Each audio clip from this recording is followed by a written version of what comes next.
এলাকার একটি মুসলমান হোটেলে পণ্ডিত প্রসেনজিৎ ঠাকুর খেতে ঢুকলে তাকে দেখে হোটেলের মেসিয়ার যেন একটু বিরক্ত হয়। আমার জন্য দুটো পরোটা আর ভাজি নিয়ে আসেন। ভাজি দেওয়া যাবে না, ভাজিতে গরুর মাংসের ঝোল দেওয়া আছে। আসলে এই হোটেল মালিক আগে থেকেই মেসিয়ারকে শিখিয়ে দিয়েছে এই হিন্দু পণ্ডিতকে যেন খাবার দেওয়া না হয়। মুসলিম দোকানে কোনো হিন্দু এসে খাবার খাক সেটা সে কিছুতেই পছন্দ করে না। তাহলে ডাল নিয়ে আসেন, ডালও দেওয়া যাবে না, তাতেও গরুর মাংসের ঝোল দেওয়া আছে। ঠিক আছে ভাই, তাহলে একটি ডিম ভেজে দিন। মেসিয়ার বিরক্ত ভরা চোখে পণ্ডিতের দিকে তাকিয়ে বলে, ডিম নাই। আসলে এই এলাকায় খাবার হোটেলে এটি ছাড়া আর একটিও নেই। ঠিক আছে ভাই, আমাকে দুটি পরোটা দিন, তাতেই হবে। পেটের খিদায় পণ্ডিত খালি পরোটা দুটো চিবিয়ে চিবিয়ে খেয়ে হোটেল মালিকের কাছে বিল দিতে গেল। বিল দেবার সময় হোটেল মালিক আফসার হোসেন পণ্ডিতের দিকে এমন ভাবে তাকালো যেন বহু বছরের রাগ রয়েছে পণ্ডিতের উপর। পণ্ডিত তারপর 20 টাকার একটা নোট বের করে হোটেল মালিক আফসার হোসেনের কাছে দিল। 20 টাকার নোটটা এমন ভাবে ধরলেন মনে হয় টাকাতে নোংরা কোনো জিনিস লেগে গেছে। আফসারের এরকম ব্যবহার পণ্ডিত চুপিসারে লক্ষ্য করছিলেন, কিন্তু কিছুই বলতে পারেনি। টাকা দেওয়ার পর পণ্ডিত চলে গেলে মালিক তার মেসেরকে ডেকে বলে,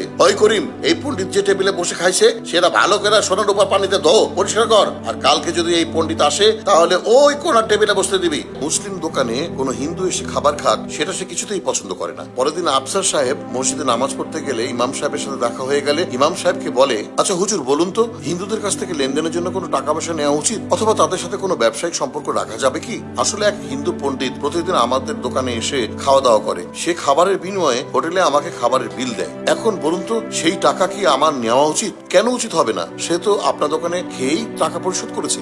আপনি থাকুন, আমার একটু জরুরি কাজ আছে, আমাকে যেতে হবে। এই বলে ইমাম সাহেব চলে যান। ইমাম চলে গেলে আফসার যেন তার নিজের মতামতের উপর থেকে সরলেন না, কারণ সে তার করা প্রশ্নের সঠিক সদুত্তর পাননি। তার কিছুদিন পর আফসারের স্ত্রী অসুস্থ হয়ে হাসপাতালে ভর্তি হলে তার কাছে একটা ফোন আসে। আপনি কোথায় আছেন? এক্ষুনি হাসপাতালে চলে আসেন, আপনার স্ত্রীর অবস্থা খুবই খারাপ আর তার আর্জেন্ট এবি নেগেটিভ রক্ত প্রয়োজন। আফসার সাহেব চিন্তিত হয়ে পড়েন। এত দুর্লভ রক্ত সে কোথা থেকে জোগাড় করবে? আফসার কোনো দিক দিশা না পেয়ে তাড়াহুড়া করে সে ক্লিনিকের উদ্দেশ্যে রওনা হলো। আফসার যখন হাসপাতালের ভিতর ঢুকলেন তখন দেখলেন পণ্ডিত ও ইমাম দাঁড়িয়ে আছেন। এই পণ্ডিত এখানে কি করে? ওকে এখানে কে আসতে বলেছে? আপনি থামুন, আপনি কাকে অপমান করছেন? যে লোকটা না থাকলে আপনার সন্তান আর স্ত্রীকে বাঁচানো সম্ভব হতো না। আপনার স্ত্রী সন্তান জন্ম দেওয়ার সময় রক্তের প্রয়োজন পড়ে। আমাদের কারো রক্তের সাথে আপনার স্ত্রী রক্তের গ্রুপ মেলেনি। আপনি যাকে হিন্দু পণ্ডিত বলে অপমান করছেন তার রক্তই আপনার স্ত্রীকে আবার নতুন করে বাঁচিয়ে রেখেছে। আচ্ছা হুজুর, হিন্দুর রক্ত হারাম না হালাল? ইসলাম সম্পর্কে আপনার ধারণা একটু কমই আছে। আপনি আসলে ইসলামকে সঠিকভাবে এখনো বুঝতে পারেননি। আল্লাহ সুবহানাহু ওয়া তাআলা বলেছেন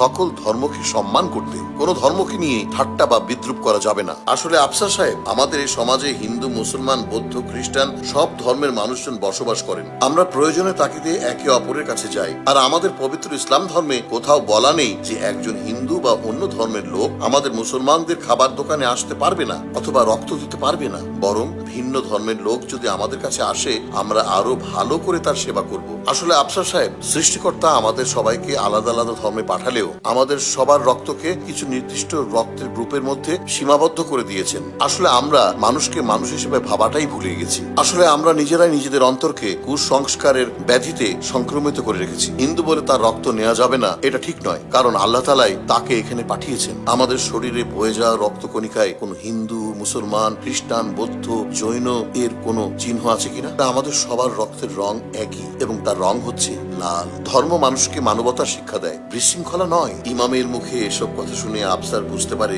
সে যে করেছে তা কত বড় অন্যায়। ঠিক এমন সময় একজন ডাক্তার এসে বললেন, আফসার সাহেব, আপনার ছেলে হয়েছে, নিন আপনার ছেলেকে কোলে নিন। না, আমি আমার সন্তানকে কোলে নিব না। আফসারের মুখে এমন কথা শুনে ইমাম এবং পণ্ডিত অবাক হয়ে যায়। আমার এই সন্তানকে আল্লাহ সুবহানাহু ওয়া তাআলাই পাঠিয়েছেন, আর ওকে কোলে নেওয়ার যদি অধিকার কেউ আগে পায় তাহলে সে এই পণ্ডিত। পণ্ডিতজি, আপনি আমার সন্তানকে প্রথম কোলে নিন। আফসারের মুখে এমন কথা শুনে হিন্দু পণ্ডিত খুবই খুশি হয়ে তার সন্তানকে কোলে তুলে নিল। পরম মায়ায় তার কপালে চুমু খেলো। প্রিয় দর্শক, আমাদের এই সুন্দর পৃথিবীতে আমরা বিভিন্ন ধর্মের মানুষ বসবাস করি। আমাদের প্রয়োজনে একে অপরের সাহায্য করা উচিত, এটাই সবচেয়ে বড় কর্ম। তাই আসুন জাত পাত ভুলে গিয়ে আমরা ভেতর থেকে মানুষ হই। কথায় আছে, সবার উপরে মানুষ সত্য, তাহার উপরে নাই।